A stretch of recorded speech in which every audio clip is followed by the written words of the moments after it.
Oh, I'm excited. Me too. Are you really? Yeah, this is my first podcast interview. Shut up. Are you kidding? Shut up. Well, we're officially started because I'm leaving this in. What do you mean this is your first podcast interview? First time I've been invited onto a podcast. Well, I was going to say you're my first ever podcast interview, so we're doing it together. We've had a lot of firsts together. Oh, this is like nerve-wracking but exciting. It is exciting. It's so exciting. Well, it felt to me so fitting to have you on the podcast for a multitude of reasons. Like a multitude. Yeah. Oh, I knew you were going to ask that. I just knew. So one, you're like my favorite person. Two, you're the longest relationship that I've ever had in business, which we'll get to. Three, you're Pisces, and I just love Pisces. I'm going to tell you my favorite Pisces because I know what you're like, and if I said there was multiple, you would be like, who are they? And I think too, I really just love your approach to business. We like have chats that obviously solve the problems of the world. And the amount of times that we've obviously had conversations, and I'm like, that could have been a podcast episode. So this for me feels like that this has really been probably our 50th podcast episode, but it's like the first time that we've been able to press record because it's not just me ringing you on a whim for a phone chat, which I don't do for anyone. So I'm so excited. I'm so excited. So for everyone listening, we've got the fucking most awesome person in the world. We have Sharon Jones on the podcast. And just wait until you have a Sharon experience because your life will look so different. Sharon is my CFB, so Chief Financial Babe or Bitch, depending on what's happening in professional babe. She's the longest relationship that I have ever had. And our relationship has, of course, evolved in that time. When was this? Like 2020? Yeah. Yeah, so we're approaching almost 4 years, which again is just, it's such a long time to think about. You started out as my wonderful bookkeeper who I broke my rule where I was like, I'd never bring people into a crisis. You came into a crisis. I didn't know that rule when we started working together. Yeah, I hate crisis hires. You know, when people are like, there's all these fires and they're like, okay, now it's time we outsource. And it's like, oh gosh. Yeah. And in that time, of course, how we work together and what we do has really changed. And now you are, of course, in part of my wonderful program, Business Bang, where people get a full Sharon experience. So like what, if you were to tell people like what you do, and I know this is so hard when like, it's like, how do you actually put this in a title or in a sentence when you provide all the transformation that you do? But like, if someone was like, okay, let's say drunk bathroom chats. What do you, right? Okay, because we're going to get the unfiltered stuff. Like, who are you and what do you do? And like, what feels really true for you, like right now? Look, I think you and I have spoken about this before, how I always say people just seem to think they can start a business with a laptop and an idea. And they really don't. I don't think they fully comprehend the running of a business. So what I like to think that I offer people is I kind of help them put their money on a diet almost. We actually give some financial strategy that is super simple. We try and take all of the boring accounting jargon out of everything and really just help them understand it's not just, bringing money in and putting money out. It's really helping them track what they do and understand why they're doing it. When you look in big business, right, they have this structure of like there's a CEO, then they have a CFO, and then they have a marketing director, and they have a human resources manager, and they have an IT person. And there's just all these different roles. And when you're in business, when you decide to start a business, you have to take all of these hats, right? And I think unless you've actually worked in some of these departments in bigger business, you don't understand how they all come together into one, like for you as a person, like, so you can't just start and expect amazing things to happen when you don't understand all the different aspects of finance and business and to be successful. 100%. How long have you been doing this? I've been in the finance industry for 20 plus years. Oh, you must love it. How fun is money? Money is so fun. And that's actually really interesting, because we've talked about this before, is that when I look at money, all I see is numbers. Yeah. Right. And so I just love all the numbers. I love playing with formulas. I love working out, if I do this, how will that affect that? And I love just reconciling everything, having everything balanced and things happening the way that I planned them to. And I just love all of that, right? But other people, when they look at money, it's like fucking drama.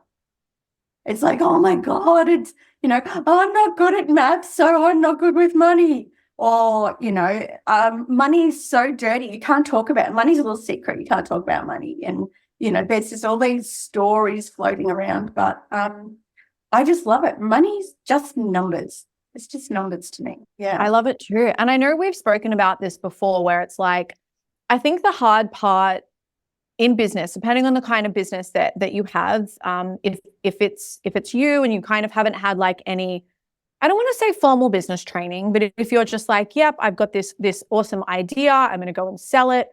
It's like we kind of bring our like belief system with it, not realizing how much that actually influences business. And I know we've spoken about this before, like tax, for example, and how like when people talk about tax, you really only hear people talk about, oh, the only thing certainty in life is like death and taxes. And it's like, imagine something that then is lumped in with death. Death, I know, and right? Yeah. And it's like, this is kind of how they talk about it. And then, as you said, like, you don't talk about money. Money is private, like money is secret. And then that influences so much, where it's like how a lot of people are like, well, I don't want to talk about money, or I'll just outsource this to my accountant, or this is something I'm going to do once a year. But then not realizing that influences so much. Like, it influences how you run your business. Like, are your offers profitable? Are you even selling? And how, when we can focus on this, it has this really nice overflow of like the rest of our business, where you can then say to someone, yes, this is $10,000. You know that you're going to make good money. You know that it's profitable. You know that you can cover your taxes. And there's kind of this like drama free, which I know that you are big on, around like money and drama. Yeah, I am. Yeah. So when you talk about like the money and drama, and when you see like the drama in business around money, like what is happening there, and where do you see this like happen in business? So what happens is you can have the best advice and step-by-step process that someone gives you that will show you or produce an outcome for you, or show you how to get a result and everything. And it can be absolutely 100% foolproof. But what happens is that no one actually tells you, and no one actually can tell you, what is going to happen in your brain when you go to do these steps. For some people, they will see the steps and they will just go through the motions, do what they need to do. And then other people, it will, like I said, someone could easily just go, oh, but I'm really shit with maths, so I can't be good with money. So all of a sudden there becomes this block, if you want to call it, and they will run off on a tangent, and then they'll start telling themselves all these other stories, and then whatever numbers are on the page, they will just start to create stories around them. They will look for evidence to support what they're thinking. If you can remove the drama and remove the stories that you tell yourself, and just follow a process, you will get the result or the outcome. But again, whatever happens, like you're saying, if you run something and you find out if you want to charge $10,000 for something, and you find out, this is profitable and all of that. The thing is that some people might go, oh, okay, well, the numbers say it's profitable, but I can't charge $10,000, and so again, it's like, well, the numbers are stacking up. The numbers are saying this is what's kind of required in terms of pricing. But then the story comes in with, well, I can't possibly charge that. Who's going to pay that much money? No one's going to buy that. And the thing is that you don't have control over what other people do, and you don't have control over what they will spend and what they won't. We all know the story about the, thousands of dollars friggin' Tiffany paperclip. They sell a paperclip, and it like costs thousands of dollars, and people buy it. People buy a paperclip, for that amount of money. So that's what I mean. Like, you can't, just as people can't tell you what's going to happen in your brain when you do something. You can't try and preempt what's going to happen in other people's brains when you put offers or something out there. Yeah. So that's where the drama all comes into it. So how do we undrama? Like, is this the kind of thing? And I think this is probably where a lot of people get blocked in business, where there's really, I'm just going to simplify everything like so much, where there's really the strategy piece, right? And then there's the mindset piece. And I see, and because, we've been doing this for a long time. We work with a lot of people. I feel like people either want to just do the strategy. They're like, just give me a spreadsheet. Yeah. But then they don't want to address the other stuff. But then on the flip side, you have people that are like, let me spend 3 months journaling about my relationship with money. Yeah. And I'm like, that's great. But the ATO is knocking on your door being like, can you please lodge your tax return? Yeah. But they're like, hold on, I need to unpack this story. So I think, you know what, I'm going to give people grace where it's like, in business, this is really hard because when you're an employee, you basically just turn up, you do your job and you get paid for it. But with business, and I think why they say it's such an amazing personal development experience is because you have to really learn the tangible strategy. But then at the same time, there's all of this other stuff that you're kind of doing with it. So like, what is the answer, Miss Sharon Jones? Like, what do we do? Is the answer is us. The answer is always us. So we just have to find people's question. But we are the answer. So 100%. Look, I totally agree. So here's a little thing. If you think when you're an employee, right, and you go to work and someone just pays you and then you go home, think of it like this. Who is paying you? There is someone in the business that is checking your hours. They are the one processing the payroll. They are the one taking care of paying your income tax. They are the ones making sure that your superannuation goes into your superannuation fund. They are the ones making sure that you know when it's a public holiday and when it's not. And so what you get paid for. If you have sick leave, that has to all be taken into account. And then all of that gets processed and put on a lovely little pay slip for you when you get paid. When you work for yourself, you have to do that. You have to do that. And I think that's one of the steps that people seem to forget, that when they decide to go into business for themselves, and again, we talked about this, I think we spoke about this in the last round of Business Band, how there is actually a formula to kind of work out, how many hours do you want to work for, how many hours do you want to work each week? And then how many weeks of the year do you want to work? So, like taking into account any holidays you want to have. Are you taking time off if children have school holidays? Are you allowing yourself some grace in case you are unwell? And again, you talk about, the good days only business model and everything. But, have you taken into account all of that? And then there is a formula for this. And then you can kind of say, well, if I'm going to work this many hours a week and this many weeks in the year, and taking into account all of those other, the things with leave and whatever you're going to do, then my hour and I want to earn, this is the tricky bit, but I want a $200,000 a year income. Now, is that income or is that profit, right? So again, people can get stuck and they don't know the difference. So you have to work out what is the amount of money you want at the end of the year in your pocket, not the business money, but money in your pocket for you to live off. So you might say, oh, okay, well, I actually only want, 110,000. So then there's a formula that you can put in that actually will spit out at you a general hourly rate that you need to kind of be charging. And then what you can do is you can use that to help you work out when you're putting programs or offers out there. You can actually say, well, how much of my time is going to be taken up in putting this together and then running it. And then you have to account for your time in the cost of the program. You can't just say, I'm going to have a 2-month container and we're going to have 2 calls a week and I'm going to charge for that 2 months, I'm just going to charge $3,000. You can't do that. Like you can do that. I wouldn't recommend doing that, but you can do that. No. But then the thing is, and this is the beauty with what we do in Business Bang as well, is that we actually take people through those profitable spreadsheets and everything. And please, if you're having aversion to spreadsheets, just fucking get over it.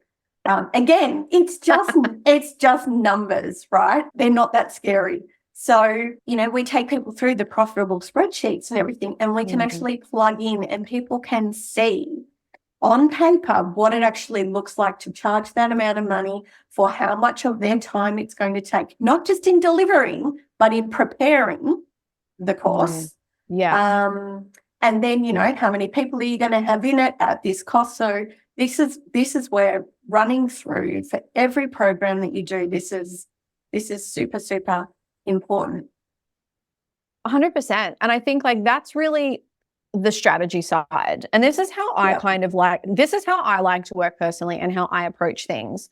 Is it's I need to just look at everything in front of me. I need to look at the numbers. I need to look at it in a spreadsheet. And then from there, if this feels so stretchy for me, I will do the work on that.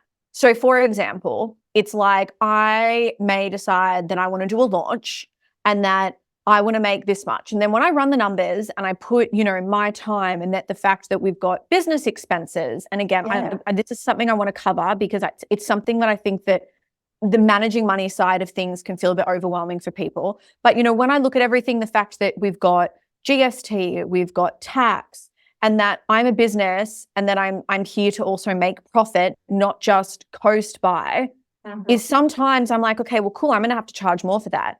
And then I look at it and I'm sweet, on paper, this makes sense. I also work out, and we're a huge believer of this, you need to know your break even and your profit as well. Yeah, absolutely. So know these figures. And it's then from there, I can do the work on that.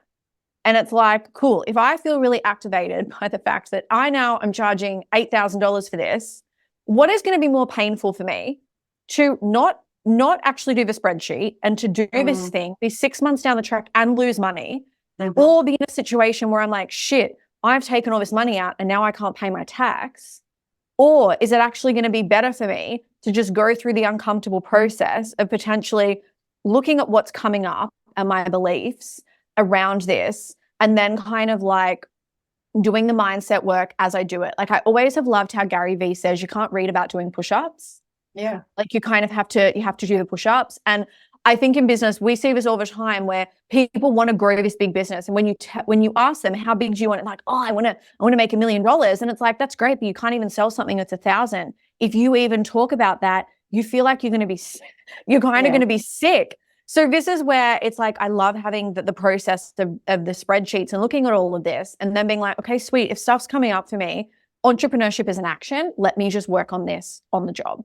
And not feel that I'm kind of doing this from a still point, really. Yeah. I think the other thing that people come unstuck with their lovely little laptop and an idea is that they fucking forget to think about the person that they're serving. I love that you are so passionate about something and that it brings you joy and you want to do it. But you have to know that there's a market for it. You always have to have the person that you're serving in mind.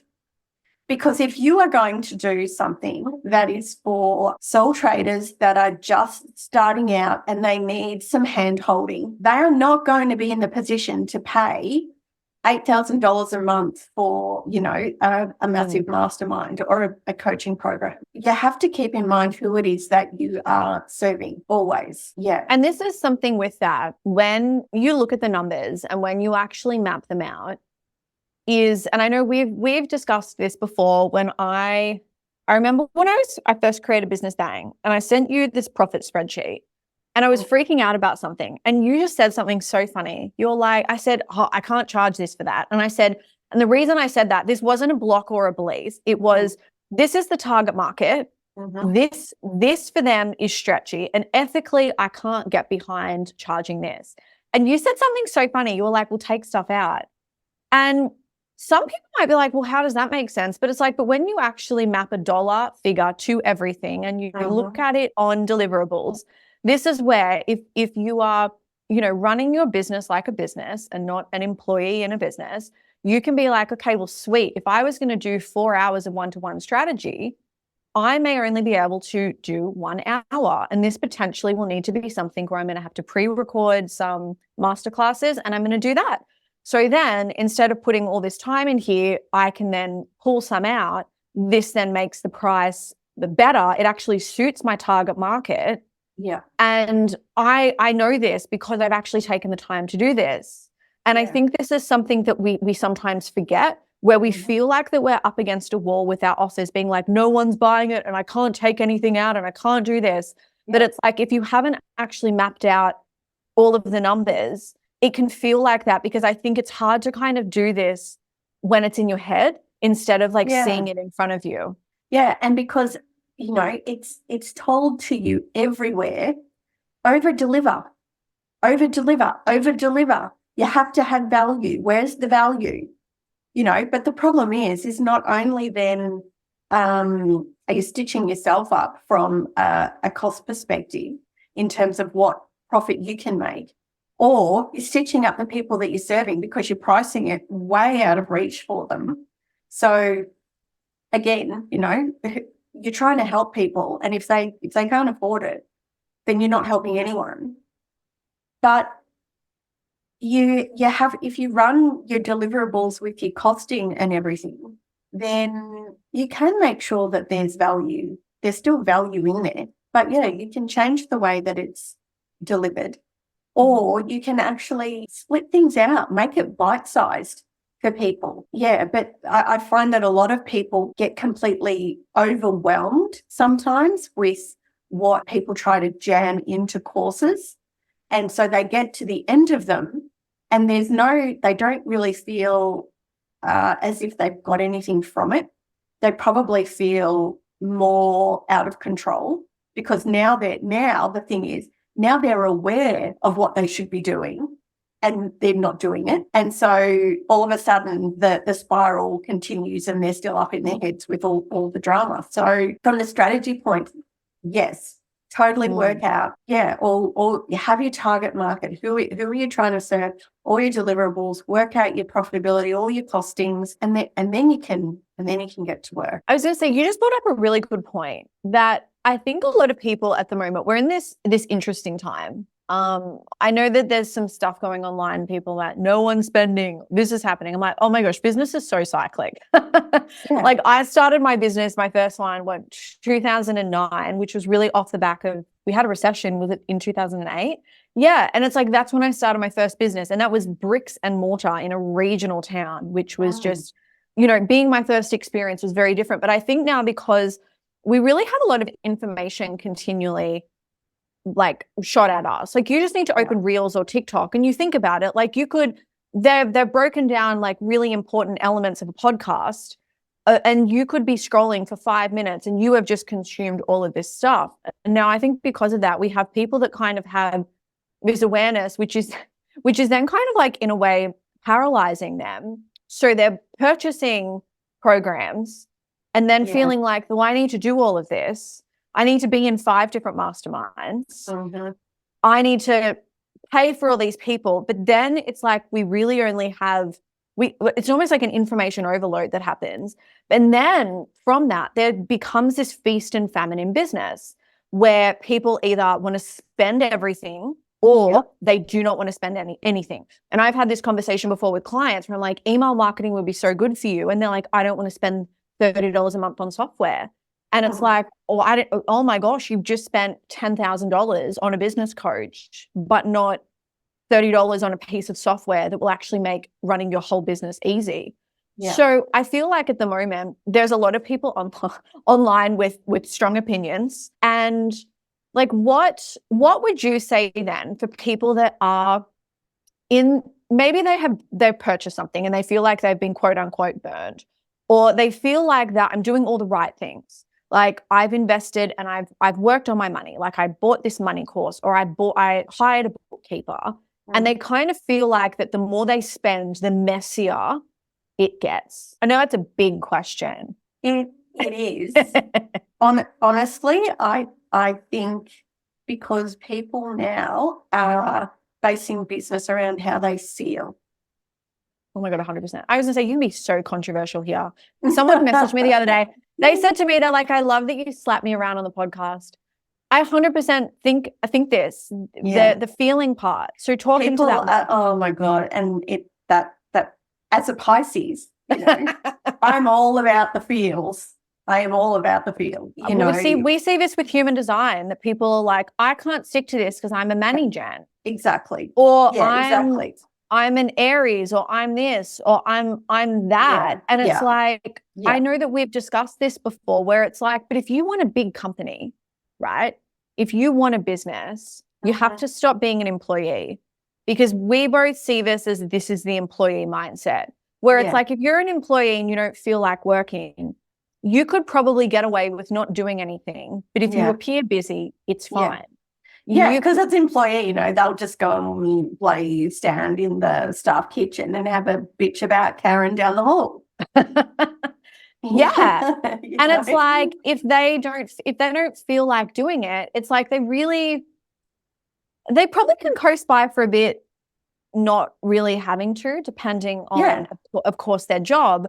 Where in business, and this is amazing, but it's terrifying, there is actually no correlation between how much you are paid and how well your business does and your action. No.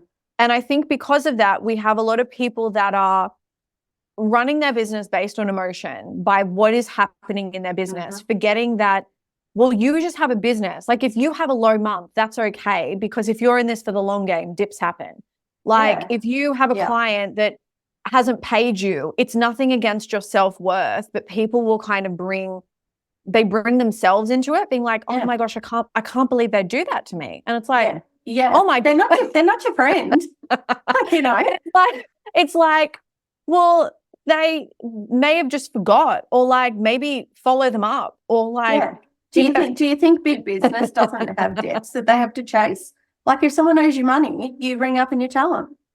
100%. It's not a big deal. But people get stuck in how they feel, and they want to run their business based on how they feel. And there's really not many successful businesses out there that I am aware of in my experience, where the CEO sits there and has a little bit of a, mental breakdown. I think what happens is, and this is another thing that we've totally talked about before, we've run masterclasses on this. You are not your business, and you have to leave your shit at the door, So if, you've had a fight with someone, you've a kid, a spouse, a partner, a friend, a parent, whatever, that shit gets left at the door, and now you got to work.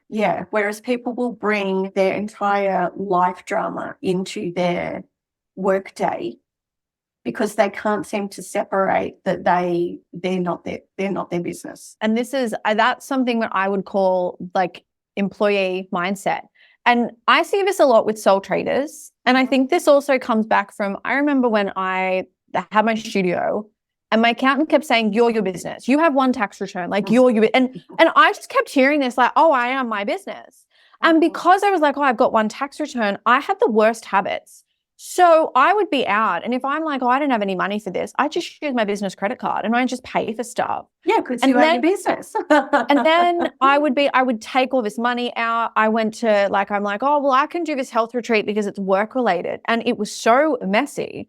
And it's so interesting because every time there was tax time or it was BAS, I would cry. Oh my gosh, I feel like I remember just being in the office at work, and this was back before you got everything emailed. So everything would be either mailed to you or you get a physical receipt. And I remember just sitting in piles of receipts. Yep. And I had like this little, like a workbook, and I would be, because Xero didn't exist then. No. We had like MyOb, but I think I used an Excel spreadsheet, and I was crying from this because I'm like, oh my God, this is so messy. And it didn't make sense to me because I'm like, but if I'm my business, why can't I do this? And then my accountant would get angry at me being like, why have you put this through your business? Is this a business expense? And I'm like, no, but I am my business. And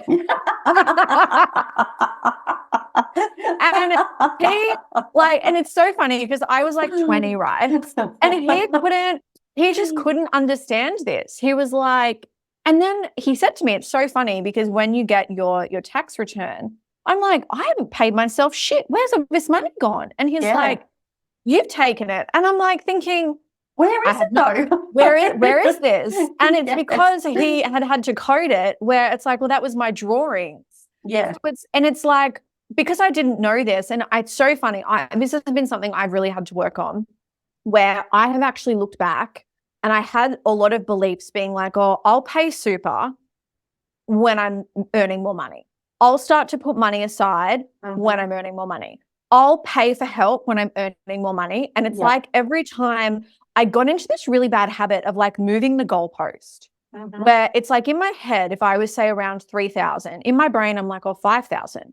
But then what had happened was I'd get to 5,000 and I'd be like, okay, well, maybe we'll make it 8,000 and then 20,000 and then 30,000. And it's like, because it's like, I think I was relying so much on this feeling of like readiness, being like, well, I will feel suddenly ready, but it's like, that doesn't happen. I think that it needs to be like almost like an intentional decision of like, here is actually how I'm going to run my business, and how that shouldn't actually waver based on if you have a big month versus if you dip back. Is that right? Yeah, exactly. Because whether you have a big month, your GST is going to be 10% of what you've made, whether you've had a big month or a small month. Yeah. The math is the same. You know? So, it's just, I think people need to just understand those basics and knowing when you can outsource and that kind of stuff. So this is also, you know, we've spoke about this in Business Bang before when we talk about strategy and everything, and we talk about, you know, like my champagne strategy for money. Yeah, I was literally about to ask you about that. So when you think about a champagne tower, right? So you have the top one, you fill the top one, and then it can overflow into the next ones. And so it's really knowing what each of these champagne glasses represent in your business, and what constitutes a glass being full, because what's full for you is not full for me. You know, it's very different. So it can be extremely personalized, this strategy, which is why I like it so much. Again, the maths is the same, but depending on you, your business, then, you know, the numbers will change. But and that will allow you to know. It's like when people talk about, you know, they live paycheck to paycheck, you know, when they're an employee and everything, they get paid, you know, and then once they've got their money, they then pay their bills. They go, okay, here's my mortgage payment, here's electricity, they pay, and then they wait until their next payday. And then when they get paid, they pay all their bills. So the way that we want to work in business and in your personal life, just saying, with this strategy, what we do is we're actually going to get you'll be paying March's bills with January's money. And that, I will say too, this takes time. Yeah, it does. Yep, it does. But it's It takes- incremental. yeah, It's 100%. Yeah. Again, it's like we're going to put your money on a bit of a diet. We're going to see exactly where it's going. Yeah. But then, like with everything, it's got to align with your goals. If you don't have goals, then how do you know what you're aiming for, what you're trying to achieve? So we have to align it to the goals. There can be people out there that are quite happy just, having a little jobby, and that's fine. It's like pocket money and it's no big deal. But for the people that want a business, they need to have, just like they have a marketing strategy or a social media strategy or an email marketing strategy, they have to have a financial strategy. This is step one. And it's interesting because I love to look at, like with clients, it's like, what is their goal? What do you want? And so it's really interesting that sometimes people will be like, oh, well, I don't care. But then it's like, okay, well, what do you want your lifestyle to look like? And then they're like, oh, well, I want this and I want this. And it's like, okay, well, sweet. But we need to remember that if we are relying on our business for that, then our business has to bring that in. And where I think this is really empowering is you can kind of then reverse engineer your whole business. So if you're able to work out, okay, well, sweet. If I know that I've got to count the tax, if I know that roughly, to run my business every month, I need about $2,000. If I want to pay myself this, and you can work that out and you can see it, this is where then it's so easy to make a goal instead of kind of just turning up to the month. And I see this happen a lot with people where they're just turning up, and it's like, if you were to ask them, okay, great, for you to hit whatever goal you want, how much would you need to sell? And they're like, oh, I don't know. Yeah. But it's like, ideally what we should be doing in business is like, let's just use Give Good Email for an example. It's $2,500 pay in full. And we'll just stick with pay in full. So for me, it's like, if I know that I've run my numbers and that if I want to make, say, $100,000, I may put this through using Give Good Email and work out, okay, sweet. For me to cover my expenses, cover my tax, cover everything, pay myself, have some money left over. And again, we would do the spreadsheet. I'm doing this just out of my head. So let's just work with that. I would need to make 250,000 for that. And I'm like, okay, sweet. I can go and sell 100. Instead of me thinking, and I think this is sometimes where people can get stuck in business, is they think, oh, okay, sweet. Well, I just want to make 100,000. So I'm just going to go and sell 100,000 of Give Good Email, forgetting everything else. Because it's not like you're going to have your accountant or your bookkeeper tapping you on the shoulder saying, hey, remember your tax. Hey, remember that you've got to pay this. Hey, remember your insurance is coming out next month. Yeah, exactly. Yeah, out of that to $2,500 that you're going to sell something for, you have to take out your GST. What's your personal? So you've got your GST tax, you've got your personal income tax, you're paying yourself super, and then then there's expenses. So when you divide everything out of when someone pays you $2,500, you're actually left with $900, right? Which is sometimes depressing. Yeah.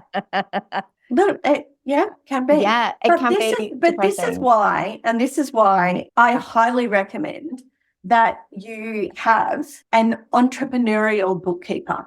You don't just need someone that is going to enter receipts and reconcile stuff. That's great if they do that.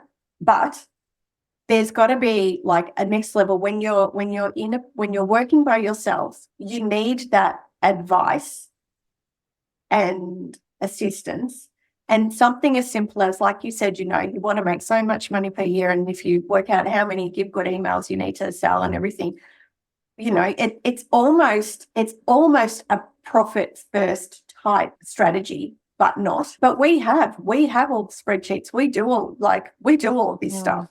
And you actually can work out what's happening each month compared to what you're projecting. This is what big business do. They do projections. They do cash flow projections. And you can actually, at the end of each month, which you should be doing, looking at what your actuals are compared to what you projected and say, well, Peter, you only sold 9. You needed to sell 12. You only sold 9. So looking forward at the next few months, what's coming up, that's where you get to say, okay, well, I can either spread out the difference over the next few months, or I'm going to go hard and try and get ahead. Or, the projections might say you needed to sell 12 and you come back and we look at the actuals and we're like, well, you actually sold 20. So you don't then go, oh, well, I don't have to sell 12 next month. I only have to sell, or I've got a couple of months off because I sold 20 when I only needed 12. What we do is we go, that's awesome. We're still going for 12 again the next month. This is just cherry on the top, the extra. The extra 8 we sold, that's fabulous. But this is what the projections get you to do. And that's what an entrepreneurial bookkeeper can do for you at a much more reasonable cost than getting your accountant to do a lot of that with, and bundling in your bookkeeping with an accountant as well. Yeah. You don't need to do that. You brought up a good point, because I think in business, a lot of people just assume that they just need to make more money and it solves all the problems of the world. And it does. However, I know pre-Sharon that I had all these problems, right? I had continual cash flow problems, which no one could work. I could not work this out. I'm like, if I'm a smart person, why am I having these problems? And what was happening was, because my business was so fast growing, I would then meet with my accountant and they'd be like, oh, you owe all this tax. And I'm like, but how can I pay all this tax? And like, oh, you don't just owe all this tax. Now your next tax installment's going to go up heaps. And I'd be like, where am I meant to pull this money from? And it almost felt like that I was being punished for growth, that it's because, and you explain this to me, you're like, well, the accountant's looking backwards. Yeah. But entrepreneurial bookkeeping looks forwards. We look forward. And it's like, if you are building a business looking forward into the future and here's what you want to do, you have to do the same with your finances. And you don't want to have roadblocks where you're like, oh my gosh, shit, I've got this huge tax bill, or I've got this, or feeling like that there's almost this belief of, oh, well, I'm going to cap myself because I don't want all this drama, because you kind of don't want to understand how that side of things works. Yeah. But it's not that complicated. No. Like you and I have it. We've got it so set up now, and everything's ticking along lovely. And your cash position now is like hot. Plus, so hot. I know, right? Yeah. You're just rolling in it. It's not all yours, unfortunately. I wish it was. I wish the tax office was like, just don't pay me, keep it, and I go buy a really nice car. Yeah, that'd be nice. But we cover this stuff in Business Bank. We show people how to actually keep on top of your income and be able to project. At the end of every quarter, we can project what your estimated income tax is going to be. And so we can make sure that you're putting away the right amount of money so that you're not getting to the end. And then, you might have had a banger year, and all of a sudden you've gone from having a taxable income of, $35,000, and now you've got, $180,000. And there's this massive tax bill, and you're just not prepared for it. Yeah. And this is where people can be talking to their accountants and sort of let them know and say, I'm having some massive growth. And so you want to try and stay ahead. And so this typically doesn't sit front of mind for most businesses, but your bookkeeper, if he is worth their weight in gold, they will be watching this stuff for you, and they can come to you and say, look, and this is part of the whole why you run reports in your business. And so many people don't even understand why you have a balance sheet, why you run a profit and loss. Like, what is the point? What are you looking at? And so we go through, we teach you all of this, what you're looking at, why you're looking at it, how you use it, and we make sure that you can use it to your advantage. Yeah. And this is really powerful stuff, because I know and I've recorded a podcast episode on this. I think it's something like my business bought me a house or something. And like, Sharon was here through this whole process, and this happened very quickly, like to a point where mid-May, I was like, I'm going to buy something. Prior to this was Sharon was like, have you wanted to buy something? And I'm like, no, I've just decided today. And you know how everyone's like, oh, you need to be mortgage ready and you need to prepare. And I organized a meeting with my accountant, and I basically said, I need you to tell me how much money I need to make for this, for my income, for everything on paper to be this. And it's so funny because my accountant was like, you're going to pay so much tax. And I could tell that I'd worked on my mindset and everything so much. I was like, I don't care. And it was like it was a big bill. And then because of that, it then put my next tax installments up. Mental. Yes. But I was like, no, I'm going to be fine. Like, just tell me the numbers. Let me go and do this. And the most amazing thing happened was I hit my goal. I bought a place by myself in Melbourne. And this only happened because I knew the questions to ask. I didn't like kind of just think, oh, well, I wish that I would have known this. Like, I wasn't passive.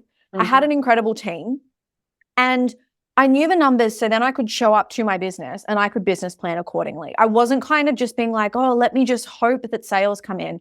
I was so ruthless because we had worked this all out. We'd had it on a spreadsheet and we could then go and do that. And this is the cool thing that happens in business, and of course why you should 100% work with us, because we can teach you all of this. This is something that you can then learn.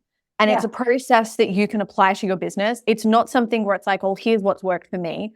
It's something that can be really customized to the business, where you want to go, how much money you want to make. And then the cool thing is with this, just say you decide, well, I'm going to close this business and start another one, you're going to be able to take this same skill set into that new business. Yeah, absolutely. And then if you're wanting to start to outsource and as you scale, you know the right questions to be asking. And, you know, if you decide to bring a bookkeeper on board or something, you know what you want them to do. You know what the expectations are, and you can discuss that up front because not everyone does this stuff. So if you can have the expectation, but if that doesn't align with the service that they're delivering, because you've got to remember, bookkeepers are running their own business as well, right? So that is another sole trader, typically work from home business. If you're wanting a particular service from them, you have to know what to ask for. And so that's what we help. We can help so that you know what you're asking for. And then some people might say, no, I don't do that. And other people can be, yes, tell me more. I would love to be more involved in your business. And and that's pretty much how our relationship has developed, I reckon. It probably started out very much you were the business owner, I was the bookkeeper, but it has slowly just become more of an integrated team now. It's like 100%. I feel like I'm so invested in your business and in you doing well. Oh, Sharon. I've told you before. I've pinned myself. I'm on your coattails, babe. I'm here for the long haul. Well, I was going to say, if people have loved this and you are just like, yes, and I know you talk about like the gut feeling where it's like follow the gut feeling. Not did I just make that up feeling? 65% of the population does that. Yeah, I remember. I listened to you. Listen to me. Yeah. I listened to you. But if you've got that gut feeling, check out the sales page. Feel free to message either of us. Sharon is heavily involved in this. I also will be on the call. So Sharon features twice a month in Business Bang. I'm there as well. You can't get rid of me. I'm like a very sexy rash. I'm all over everything. And this is the kind of stuff we cover. One thing that I love about us, don't you love it? I'm so humble, but we really talk about the strategy and then the mindset piece. And I think that a lot of programs don't cover both. It's either one or the other. Where we have this really nice integrated approach where it's like, hang on, we don't need to slow down because we can actually do the personal development work as we're actually facilitating the process. Yeah, so exactly. If you are someone that needs action, if you need accountability, if you feel like that you continually come up with blocks, then work with two people that are really incredible at just continually helping you move forward, and also have enough experience that even if you don't know the right questions to ask, that we're actually able to look at your business objectively and be like, I think that we need to head in this direction as well. And even though I say I don't like the drama, I am 100% down to support people through, working through that. And that's something that we've made a little adjustment with, with this round and this intake and everything, that we're actually going to address some of that mindset stuff up front so that we can actually take it through. Yeah, it'll have a nice little thread all the way through the whole program, rather than just kind of being one standalone module. Yeah, which I'm so excited about. Yeah. Well, superstar, I feel that we've talked about everything, and I feel that we've got a part 2 and a part 3 and maybe a part 7. Yeah, no. I was just hitting my stride. I know, I feel the same. I was like, we need to have like some Joe Rogan length episode where we just keep talking. So I was going to say, I didn't even know, isn't this funny? I was like, I don't even know if you've listened to my podcast, but at the end of every episode, and I was like, we're so going to do this. This started out being something so dumb where I'm like, I love you more than this. I love you more than this. So I'd be like, I love you more than my NARS lipstick that I'm loving at the moment. It's Charlotte. I also love you more than the fact that I walked downstairs at Coles today and they had lint bunnies for $2. Wow. So I love you more than that. And I love you more than the adoration that I'm getting in my workplace. I come to work every day and people are like, oh, I love your energy. Oh, you're so fun. And I'm like, thank you. Just keep telling me this. What do you love me or everyone more than? You got 3 things. Oh, I've got one big one. Oh, what? I love you more than myself. Oh, you can't say that. I can. Well, I love myself. I love you more than me. I love you myself just as much as I love you. It's equal. That's equal. Yes. What else? What are you loving at the moment? Like, what's like if someone's like, what are you loving? Food, experiences, people, Instagram accounts, TV shows, books. I know you love your books. I'm loving hard on doing all of my gym reels at the moment. They're very funny. They're entertaining. They are very funny to do, let me tell you. Yeah, every time I see one pop up, sometimes I don't watch people's reels, but I make a point to stop and I like get myself comfy. Like I like get myself really be like, yeah, okay, what are they going to do? What are they doing today? Yeah. Every time it's so hard on that. Okay, perfect. And what else? You got 2 more. I'm loving on the contract work that I'm doing at the moment and getting back in an office. Oh my God, yeah. Loving on that. Like we're different people. I just thrive being around all these people. I'm just Why do you love it? Sucking in all the information and everything, because I'm just an extroverted Pisces and mixed with Mani-Gen and add in the 3-5 profile and I just want to get in and experience everything. I feel like you need to say something non-serious. You need a non-serious something. A non-serious. Can I just love on like my eye drops? Yeah, done. That's perfect. That is perfect. They are like a freaking lifesaver at the moment. This is perfect. That's the kind of content that we aim to finish the podcast. Like if you're like, yeah. So I love that. So feel free to edit out all the other it's not, and just chuck in that I'm loving my clear eyes. Eye drops, but clear's red eyes. And we promise that they have not sponsored this podcast because if they want to, I'm open for business. Feel free to reach out. Well, hot stuff. Thank you so much. And for everyone listening, thank you. Get your butt into business bang. If you haven't, what the fuck are you doing? Make sure to follow Sharon. What's your account on Insta? At Sharon Jones. Yep. Thought it was. And if you want to see another episode, hit us up. Mwah. Bye, everyone.